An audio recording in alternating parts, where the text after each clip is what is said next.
The stars looked different from the observation deck of the Earthship Voyager. Ethan Miller stood with his hands behind his back, trying to look calm. Inside, his heart beat fast. Tomorrow, he would show Earth's technology to aliens for the first time. Real aliens from other stars. Nervous? Asked a voice behind him. Ethan turned to see Captain Lisa Ward. Her uniform was perfect, but her eyes were kind. "A little," Ethan said. "I'm just an engineer. I don't know why they picked me for this." Lisa smiled. "Because you understand our tools better than anyone, and you can explain them simply." She pointed to the large space station they were approaching. "The Galactic Concord wants to know what humans can offer." "Show them." The Galactic Concord was a group of 7 alien species who had found each other in space long before they found Earth. 6 months ago, their ships appeared near Mars. They came in peace, they said. They wanted to talk, to trade, to welcome humans to the stars. Now, Ethan was part of the first team to visit the Concord's main station. He would show them human technology, while other team members talked about Earth culture, science, and history. Ethan didn't sleep that night. He checked his presentation tools again and again. Would aliens care about Earth's machines? Would they laugh at how simple they were? The Concorde ships could travel between stars. What could humans show them that would matter? The next day came. Too quickly. Ethan followed Lisa and the other team members through the airlock and into the station. The air felt different, cleaner, with a sweet smell he couldn't name. The walls curved in strange ways, with lights that seemed to come from the material itself. And then he saw them, the aliens. They were all different. The Viridians were tall and blue with 4 arms. The Novelith looked almost human, but with silver. Skin that reflected light like metal. The Zekthi reminded Ethan of praying mantises, but with 6 limbs and eyes that changed color as they moved. There were others too. Some looked like they were made of plants, others like they were part. ROCKA Viridian stepped forward. "I am Rax the Lore, speaker for the Concorde. Welcome, humans." The meeting room had a large round table. Each species sat in chairs made for their body types. Ethan watched as other humans presented Earth's history, art, and science. The aliens seemed politely interested, asking a few questions, but not showing great excitement. Then it was Ethan's turn. He walked to the center of the room with his case of tools and samples. His hands shook slightly as he opened it. "These are some of the basic tools humans use to build things," he said, holding up a laser measuring device. "This uses light to tell us exact distances." Rax the Lore leaned forward. "You use directed energy for building?" "Yes," said Ethan. "It helps us measure exactly where to put things or cut materials." He demonstrated how it worked, projecting a perfect straight line across the table. The aliens whispered to each other. Next, Ethan showed them a small drone that could scan buildings for damage. "This can see through walls using different types of waves," Ethan explained. "It helps us find problems in buildings before they break." The Zethi representative clicked its mandibles. "You use scanning technology for maintenance?" "Of course," said Ethan. "How else would we check hard-to-reach places?" The aliens looked at each other again. Something was happening, but Ethan didn't understand what. He continued showing them tools, a small cutting laser, a portable 3D printer, a strength-enhancing work glove. With each item, the aliens seemed more interested, asking more questions. Finally, Rax the Lore said, "Perhaps you would like to see some of our tools for comparison?"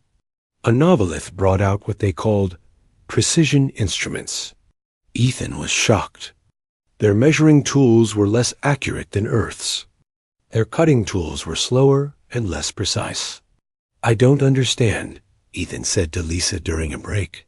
"Their ships can travel between stars, but their basic tools are not as good as ours." Lisa looked thoughtful. Maybe different species. Focus on different things. They went up to space. We went into making better tools. The meeting continued for hours. The aliens showed more of their technology. Their space engines were amazing. Their communication systems could send messages instantly across huge distances. Their medicine could cure almost any disease. But when? It came to what Ethan called precision work. Cutting, measuring, aiming, focusing energy. Humans were better. Much better. That evening, the Earth team gathered in their quarters on the station. Everyone was talking excitedly about what they had learned. Ethan sat quietly, still confused by the aliens' reaction to his simple tools. There was a chime at the door. Lisa opened it to find Rax the Lore. "The Concord has reached a decision," the alien said.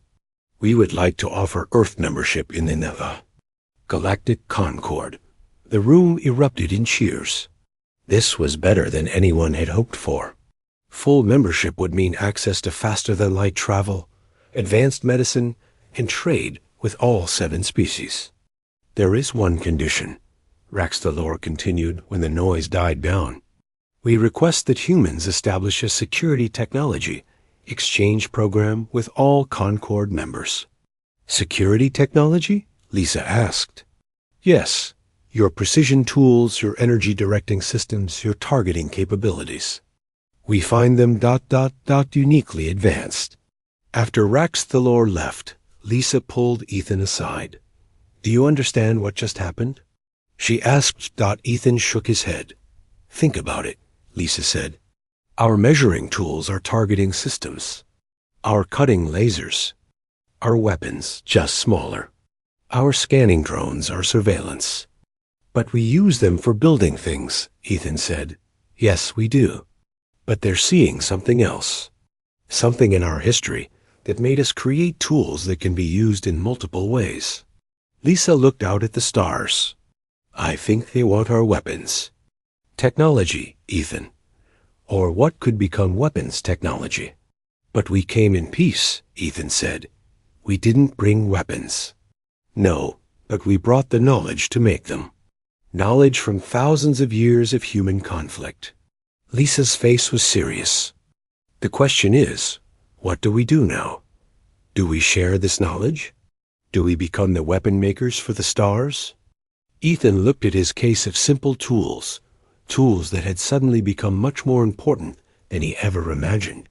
"I don't know," he said, "but I think everything just changed."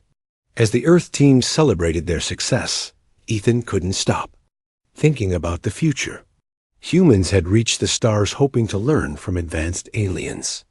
Instead, they had found that their own violent history had given them skills that peaceful aliens never needed to develop. The stars had welcomed humans, but they had welcomed them for reasons no one had expected. 2 years had passed since first contact. Earth had changed. New buildings with alien designs rose in major cities.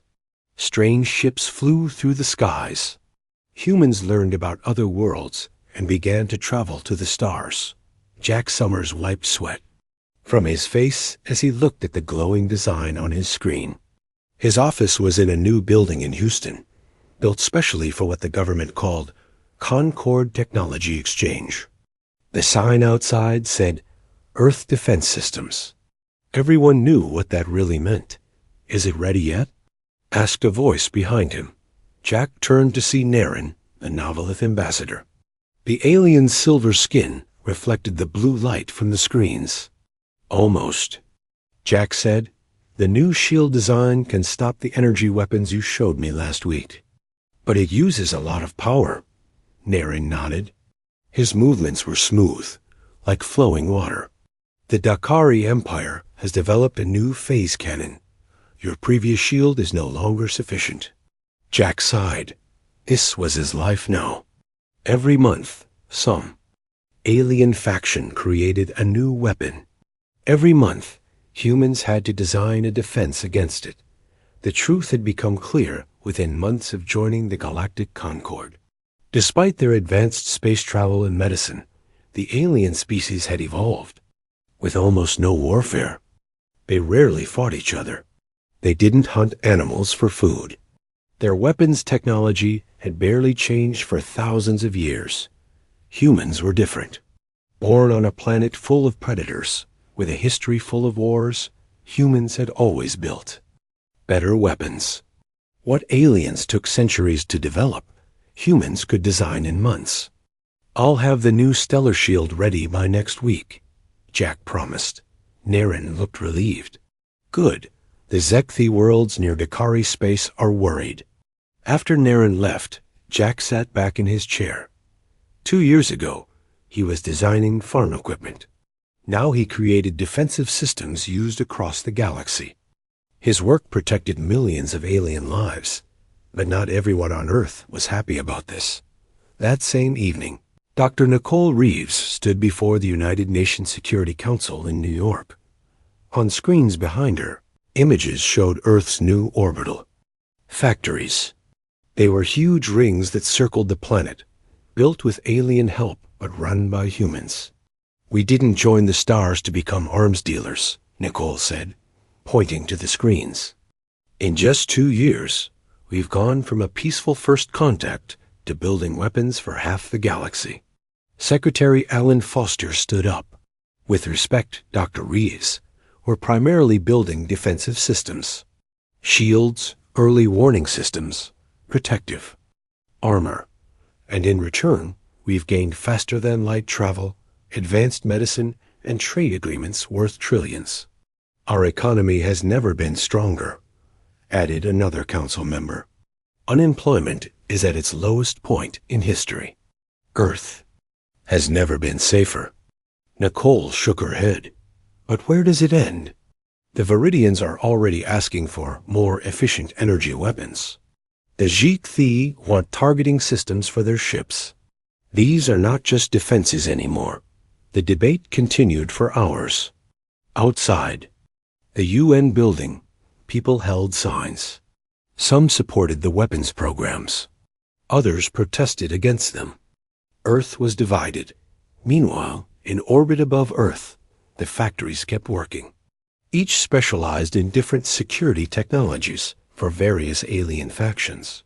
Humans had quickly learned to play the aliens against each other, selling slightly different technologies to each species, making sure no one got too powerful. Back in Houston, Jack finished his work late that night. The new shield design would protect Novelith worlds from Dakari weapons. He should have felt good about that, thought his phone rang. It was his old college friend, Ben Martinez. "Have you seen the news?" Ben asked.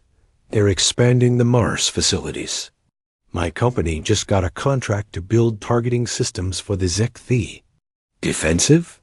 Jack asked. There was a pause. "Not exactly. They want systems that can target ship engines specifically. To disable rather than destroy, they say." Jack frowned. "That's a small step from targeting other ship systems." "I know," Ben said, "but the money is too good to turn down. My daughter can go to any college she wants now." He paused again. "We're changing, Jack. 2 years ago, we were the new kids in space. Now the Concord species come to us when they have problems with each other." After they hung up, Jack walked to his window. He could see one of the new alien-human ships preparing to leave Earth. It would carry his shield designs to Novelith worlds far away. "Are we doing the right thing?" he asked the empty room the next morning. Jack attended a meeting with government officials. Representatives from all the major Earth powers were there, along with executives from the biggest defense companies. "Galactic credit transfers from the Concord have exceeded all projections," said Diane Powell, the economic secretary. "Earth's standard of living has risen 15% in just 2 years. Alien medicine has extended human lifespans by decades. The benefits are undeniable." General Scott Harris nodded. "And our own defensive capabilities have grown significantly. No alien faction would dare threaten Earth now. We control the technology they all depend on. But there are concerns," said President Richard Ortiz. "The Dakarian Novelith conflict is growing worse. The Zekthi and Viridians are now in a cold war over border systems. Are our technologies making these situations better or worse?" "No." One had a good answer. "What happens when they don't need us anymore?" asked Jack suddenly. Everyone turned to look at him. "What happens when they learn to make these weapons themselves?" The room was quiet. Finally, General Harris spoke. "That's exactly why we never give them our best designs. We always hold something back. We make sure they need to come back to us." Jack felt cold despite the warm room. This was not the future he had imagined when aliens first came to Earth, yet he could not deny the benefits.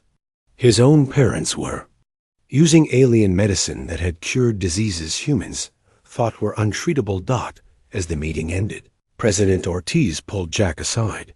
"Your stellar shield is saving lives, son. Remember that." Jack nodded. "I know, sir. I just wonder about the cost." That night, as Jack looked up at the stars from his backyard, he thought about how quickly everything had changed. Earth had become the workshop of the galaxy. Human ingenuity, shaped by millions of years of survival and thousands of years of conflict, had found a new purpose among the stars. For better or worse, humans had become the galaxy's weapon makers. And there was no going back. 10 years had passed since humans first met the aliens. Earth had changed in ways no one could have imagined.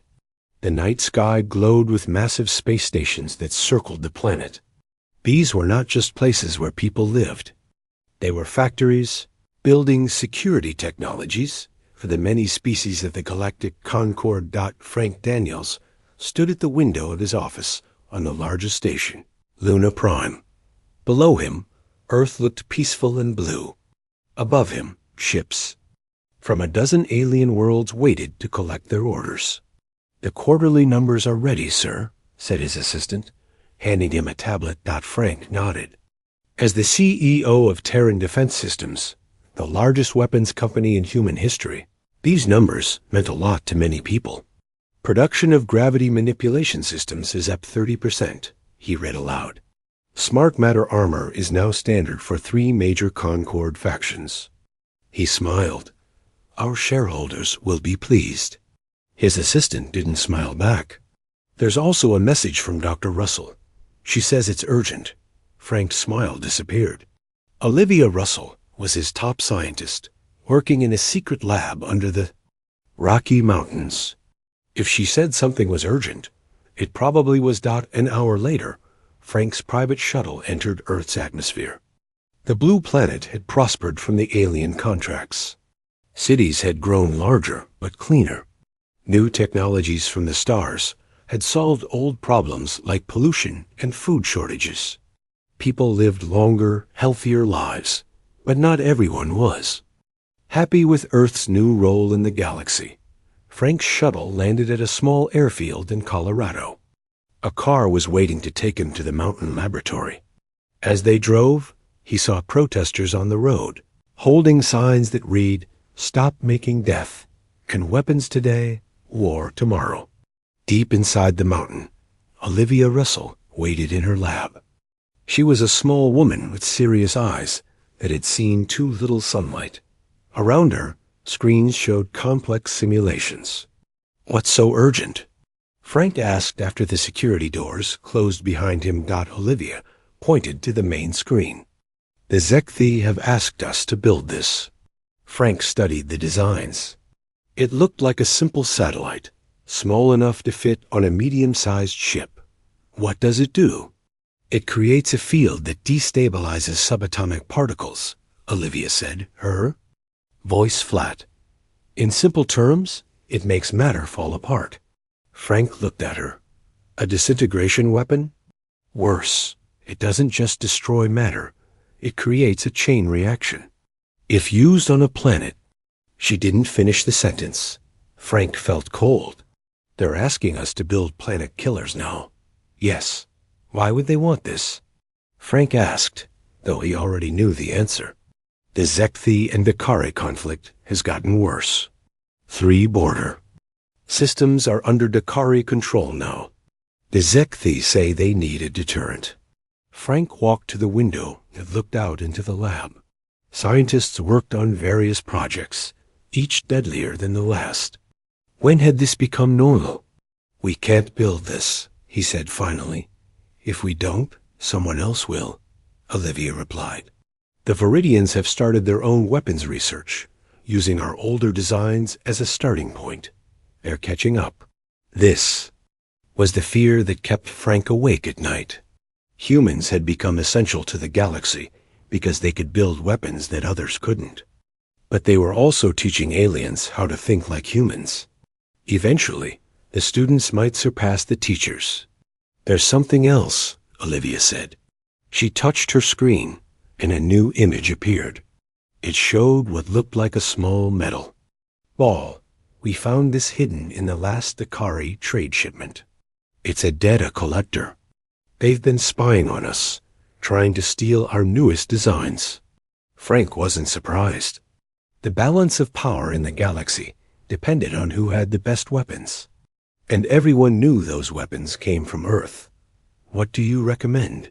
He asked. Olivia looked at him steadily. We need to think about the long term.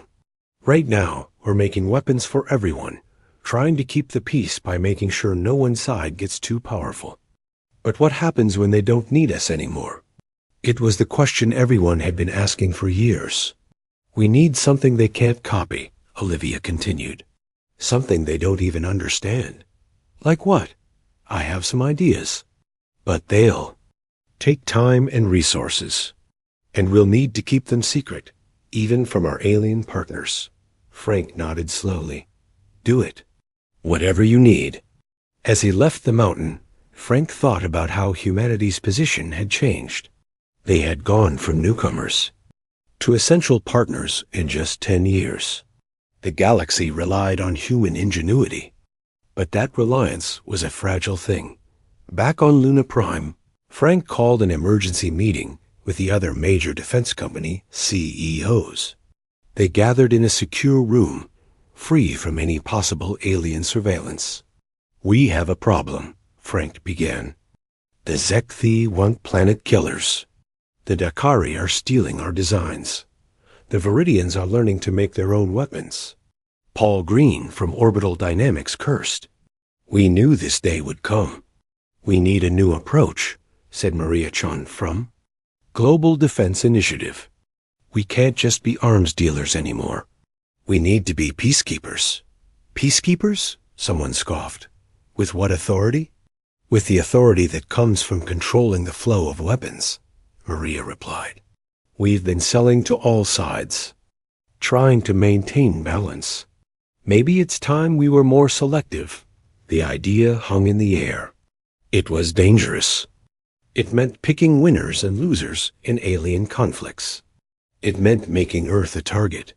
The UN will never agree, Paul said. They might if the alternative is worse, Frank replied. If these conflicts escalate, they won't stay in distant star. Systems forever. Earth could be drawn in. The meeting lasted for hours. By the end, they had the outline of a plan. It wasn't perfect, but it might work. They would continue making weapons, but with new restrictions. They would share less technology. They would insist on oversight of how their weapons were used. It was a small step from being arms dealers to being the galaxy's police. No one was comfortable with the idea, but no one had a better option. As Frank returned to his office, he received a message. The Novelith ambassador wanted to meet. They had a new contract discussed. Frank looked out at the stars. Somewhere out there, alien conflicts were brewing, fueled by human weapons. Earth's technology had given it power beyond anything its people had imagined. But power always came with responsibility. And the galaxy was watching to see what humans would do next. 20 years had passed since humans joined the Galactic Concord. Earth was no longer just one planet among many. It was the center of weapon making for the entire galaxy. Its factories in space made tools of war and peace that traveled to stars. Humans had never seen, but things were about to change. Commander William Hayes stood on the bridge of the Earthship Defender, looking at the screen. 3 planets burned in the Novelith system. Billions of people, not human, but still people, had died when the Dakari Empire used weapons Earth had made. "This is exactly what we feared," said the voice of President Kelly Robinson, speaking from Earth through a secure channel. "Our weapons are being used for exactly what we designed them for, and the results are terrible." William nodded. He had served in Earth's new space fleet for 10 years. They called themselves a peacekeeping force, but everyone knew the truth. They were there to protect Earth's interests among the stars. "What are your orders, Madam President?" William asked. There was a long pause. Then, "The Security Council has made a decision. Earth is enforcing a complete weapons embargo on all Concord species until peace talks end. No more shipments to anyone. No exceptions." William was surprised. "That's a big step. It's necessary. We can't keep fueling this war. The aliens won't like it. No, they won't." The president's voice was firm. "Your fleet will enforce the embargo at our orbital factories. All ships in alien space are ordered to return to Earth immediately." As the call ended, William turned to his crew. They were the best Earth had to offer, trained with both human and alien technology. They had never fought a real battle. No one knew if they could. "Set course for Earth," he ordered. "Maximum speed." 3 days later, the Defender joined 20 other ships around Earth. They formed a protective ring around the planet and its orbital factories. The factories had stopped working.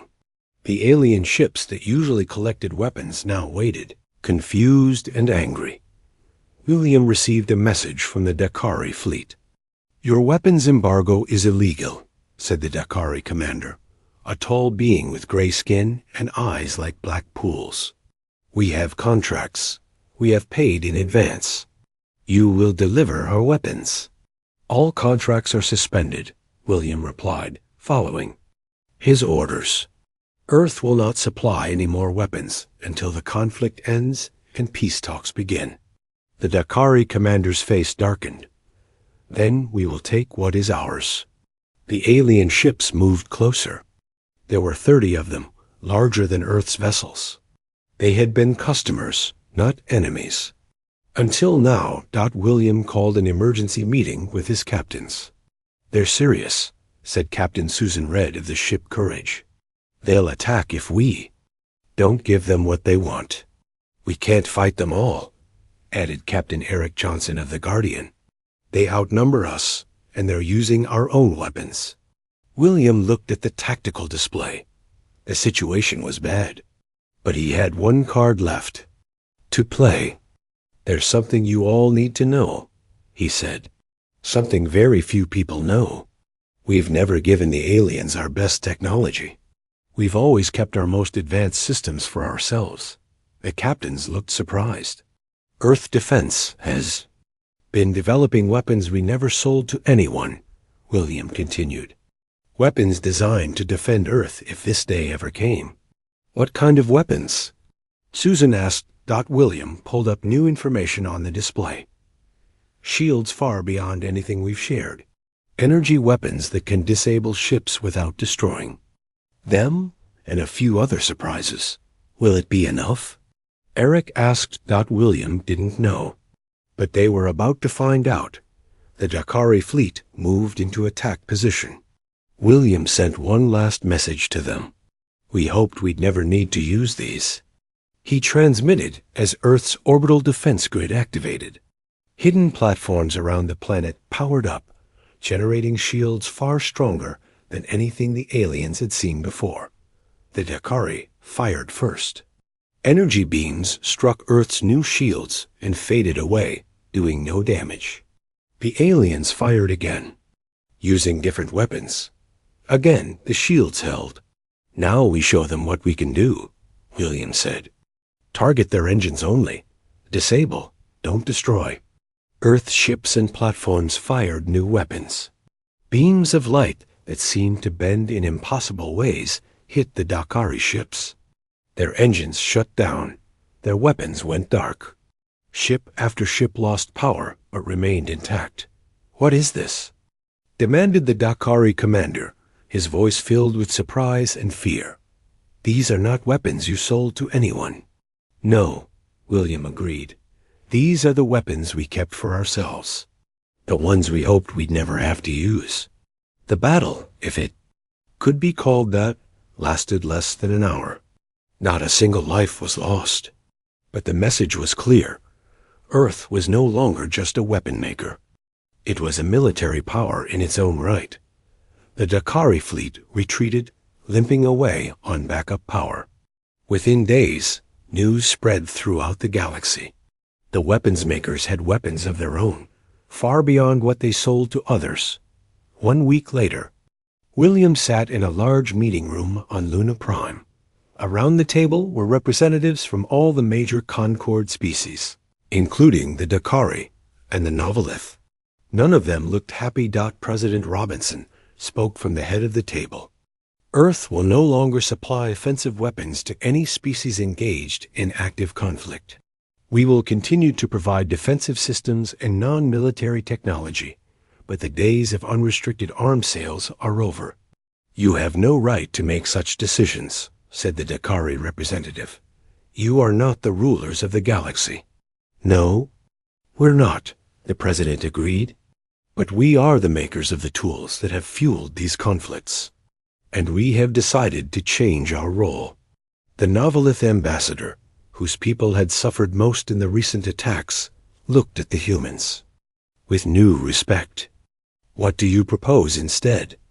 "Peace talks. Real ones with all parties. Earth will host them and act as a neutral party."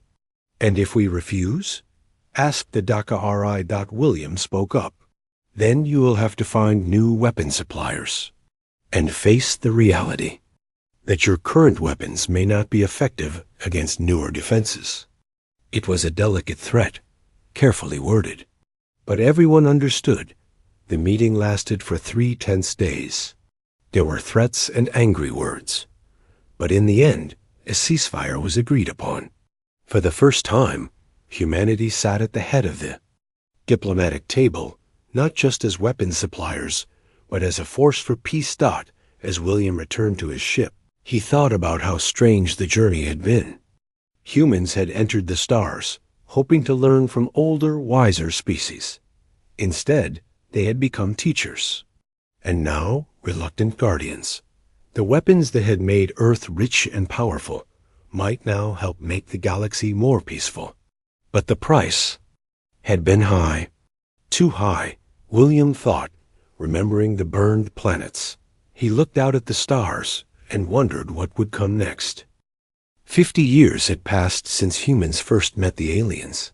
The galaxy had changed, and Earth had changed with it. No longer just the newest member of the Galactic Concord, Earth was now its heart and guardian. In her workshop on Mars, Grace Phillips looked at her latest creation. It was a staff made of a metal that seemed to flow like water, changing colors as it caught the light. It wasn't just beautiful, it was also powerful. "What do you think?" she asked her apprentice, Lucas Wright. The young man had been with her for 3 years, learning the art of making what they now called dual-purpose technology. Lucas activated the staff. A field of energy spread from it, forming a dome around them both. "The shield works perfectly," he said. Then he adjusted a control, and the same energy began to pull broken pieces of metal from a pile, arranging them neatly. "And so does the construction mode." Grace nodded, pleased. The Novelith ambassador will be happy. Their rebuilding efforts need tools like this. The door opened, and a tall, silver-skinned alien entered. Ambassador Krell of the Novelith looked around the workshop with interest.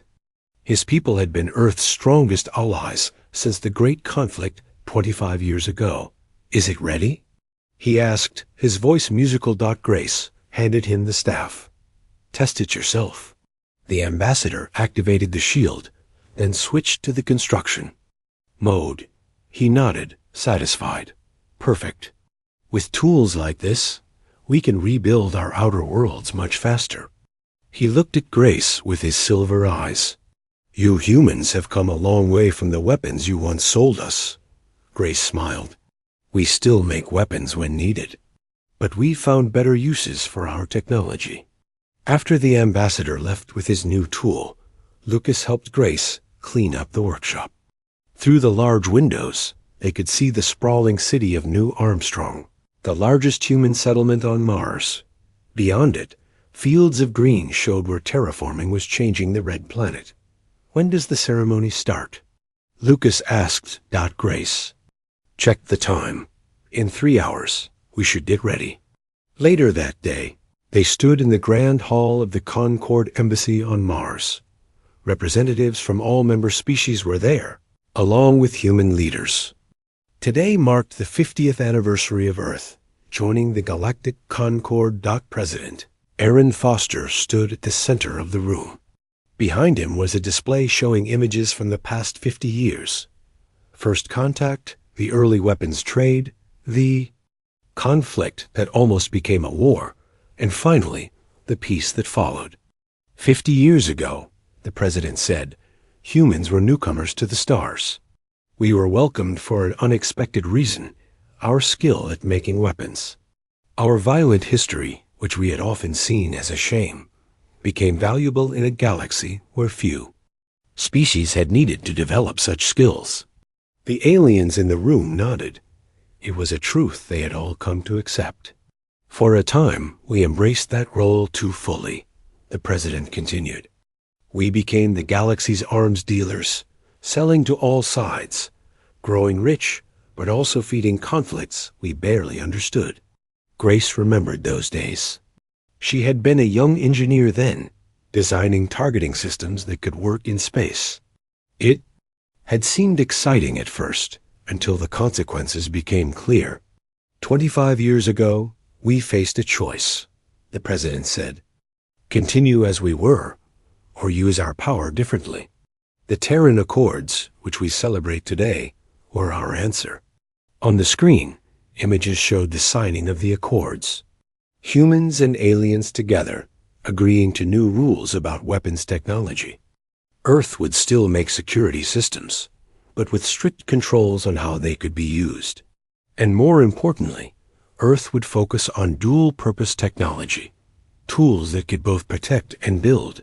Today, the galaxy is more peaceful than it has been in 10,000 years, the president said. Not because we removed all weapons, but because we changed how we think about them. After the speeches, there was music and food from many worlds. Grace found herself talking with Rax the Lore, the ancient Viridian who had been present at first contact 50 years before. Did you know? Grace asked him. When you first met humans, did you know what would happen? The blue-skinned alien smiled with all 4 of his arms, moving in a graceful pattern. We knew humans were different. We saw your history of conflict and were afraid at first. But then we saw something else, how you had learned from that history, how you understood the responsibility that comes with power. It took us a while to show that, Grace said. Yes, but you did show it, when it mattered most. Rax the Lore looked around the room. Look at what you've built since then. Not just weapons, but bridges between worlds. Later, as Grace and Lucas walked back to their workshop under the dome that protected Mars from the thin outside air, Lucas asked a question. The old stories say we became the galaxy's weapons makers because we are good at fighting. Is that true? Grace thought about it. Partly. We did know more about weapons than the other species. Our history of conflict taught us things they never learned. But that's not the whole story. What's the rest? We became the galaxy's weapons makers because we understood something important about weapons, their real purpose. Lucas looked confused. To fight wars? No. The best weapon is one you never have to use. Its real purpose is to prevent conflict, not start it. Grace looked up at the stars. That's what the other species didn't understand at first. And it's what we forgot for a while ourselves. Back in the workshop, Grace showed Lucas a new project she was working on. It looked like a small silver sphere. "What does it do?" he asked. "It creates a field that can neutralize any energy weapon within a certain range," she explained. "But it can also power a small city for a year, or help terraform a dead planet." "Dual purpose," Lucas said, understanding. "Exactly. We're not just weapon makers anymore. We're builders, healers, protectors." Grace smiled. "But we keep the knowledge of how to make weapons, because that knowledge protects peace." As night fell on Mars, Grace looked out at the stars. Human ships traveled between.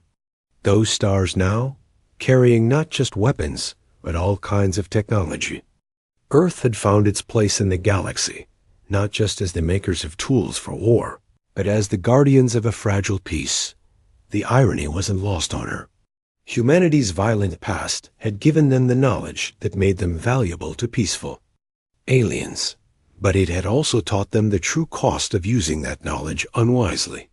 "The best weapon," Grace whispered, repeating the old saying, "is the one you never have to fire."